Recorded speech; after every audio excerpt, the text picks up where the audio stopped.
Ladies and gentlemen, can we honor our Honourable Chief Guest with a big round of applause and welcome him officially? The Honourable Minister for Education, Heritage and Arts, Honourable Ministers of the Cabinet, Members of Parliament, Your Excellencies, Members of the Diplomatic Corps, esteemed leaders of the Vanua, leaders of the various faith-based organizations and groups, invited guests, teachers and students, ladies and gentlemen, Bula Vinaka, and a very good morning to you all. This morning we've come together to honor the plight of the girmitya, 140-year-old story of both great tragedy and great hope.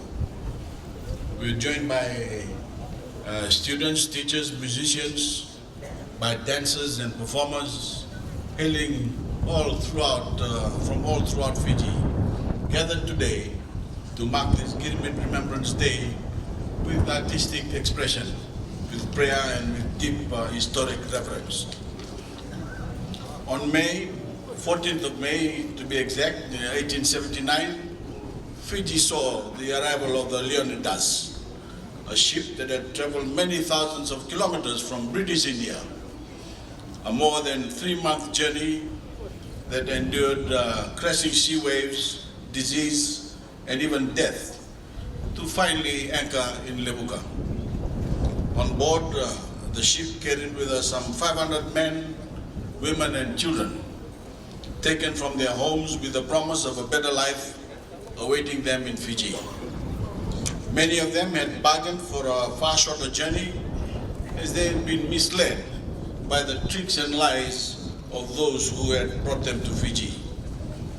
Leonidas was just the beginning of what would be a new chapter that reshaped our nation's history.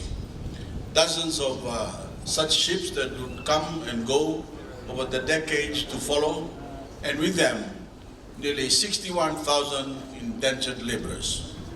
Colonizers at that time desperately needed someone to do the hard labor that was required for Fiji economic development, working sugarcane fields, farming copra, laying brick, and carving out roads, but were inconvenienced by the fact that slavery had been abolished several decades earlier. They found a way to work around this through Girmit, what appeared on paper to be an agreement for 5 years of labor, but in reality often turned out to be a sentence of back-breaking working conditions, ruthless abuse, whipping, sexual exploitation, and immense poverty. While the tactics the colonial powers used to find their laborers changed, as it turned out, slavery itself had changed in name only. They had simply whitewashed their old ways, but I can assure you, a thrashing inflicts such as much pain, no matter what label you're given. For many of our young people here today, while the black and white photos in your history books may make Girmit seem like a distant past, the wounds are much fresher than you may realize. There are still men and women alive in Fiji today who were born before Girmit ended in 1920. Less than one lifetime separates us from this cruel and inhumane practice. Thanks to the hard work of descendants, activists and historians, first-hand accounts of girmitya have also been recorded for all to read and forever preserved in books and on the internet at www.girmit.org. To truly get a feel for what life was like at the time, to see through the eyes of the girmitya, I encourage all Fijians, regardless of age, ethnicity, or background, to take the time to read them. While these stories of suffering serve as a permanent reminder of the scars of colonialism that we must never forget, they are also a beacon of hope. They have within them lessons that we can all learn from, lessons of strength, of perseverance, and of unity. A man named Lakpat, who arrived in 1911, writes that while on the boat from British India, nobody knew where Fiji was. These recruiters had misled us and bluffed us into going. I, for instance, had quite a good home. there was no need for me to leave. His account is full of painful details, like how he and his fellow girmitya were kept and fed like animals, and fed rice infested with worms to survive.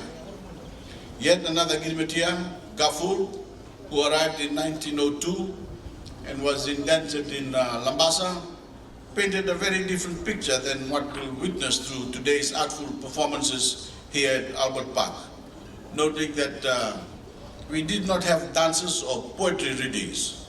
All we did in the indented days was work. But he too spoke to their shared sense of purpose as they all strived for freedom, saying, there were days when we had nothing to eat, nor the money to buy anything. People helped us, irrespective of religion. In those days, we were united and stayed as one. And some of these stories speak to the kindness that was initially displayed to them by the indigenous villagers who, unlike the colonial government, fell for the girmityas' hardships. They extended a fraternal hand of friendship, offering support where they witnessed the beatings that were being carried out. In the earlier years, some girmitya who had escaped even found refuge in the villages, like in the story of Magaya, who said that Fijians did not fight with us in those days. They used to bring a bunch of bananas and exchange it for a couple of our rotis. They also gave us shelter in their villages when we ran away from our estate. But this glimpse of kindness and humanity was fleeting. When the colonizers found out, they quickly put an end to it, making it illegal to harbor those who had escaped. This instilled fear among the villagers that they would be punished. It forced them to change their perspective. Instead of looking at the girmitya as fellow humans who deserved help, after the crackdown, they were seen as outsiders. The colonizers created and enforced a divide between the girmitya and indigenous populations, the consequences of which are still in some corners of Fijian politics today. We're not free from the legacy of discrimination that defined that dark era of our history. We are still witnesses to the ugly faces of ethnic and religious hatred in Fiji.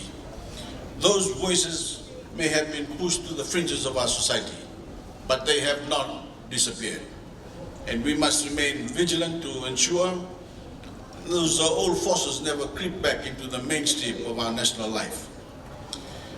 But when we look to the future, let us be inspired by the initial spirit of camaraderie and friendship.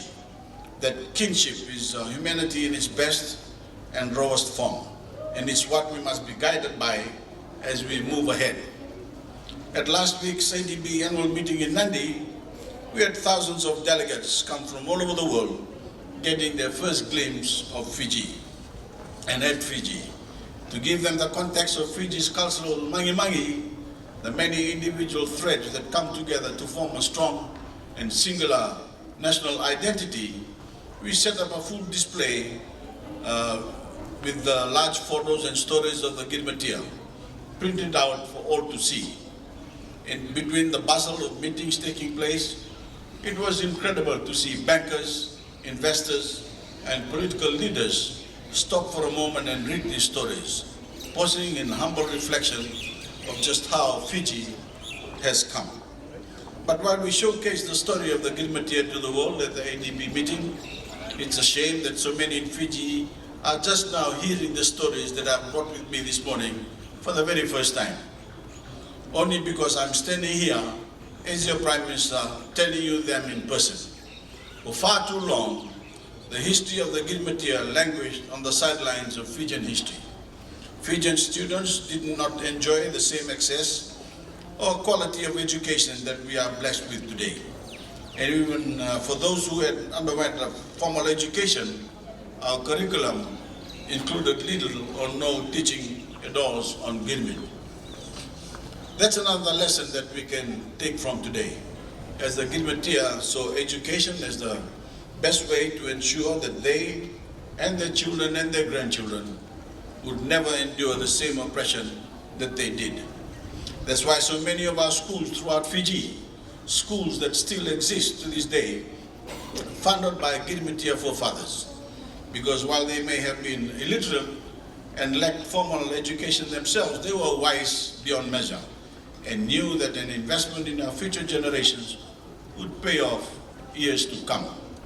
That same foresight is shared by my government today, and the visionary groundwork that they laid decades ago has made Fiji's rapid and transformative education revolution possible. Please let us not let this legacy go to waste. I ask the teachers present today to carry the universal lessons of Girmit with them to their students with renewed passion in the years ahead. And to the students, whatever your background, I implore you to become ambassadors for preserving and spreading the stories of the girmityas for years to come. While many of those stories may be deeply tragic, they also represent a stunning triumph, a triumph of human dignity in the face of crushing adversity. Today, owed to the sacred promises and protections of our Fijian Constitution, we are all Fijians. We are all Fijians, and this nation is unquestionably home to us all, and we are all united in common purpose in working towards a brighter and better future. A future of promise and prospect, of achieving a true Fijian dream. At long last, the descendants of the girmitya stand on equal footing.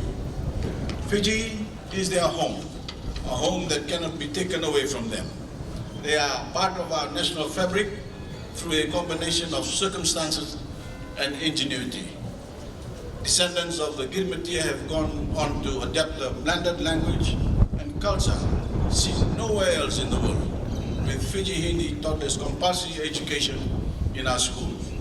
Today, that mix of traditional British Indian heritage is combined with the cultures and traditions of their new Fijian home.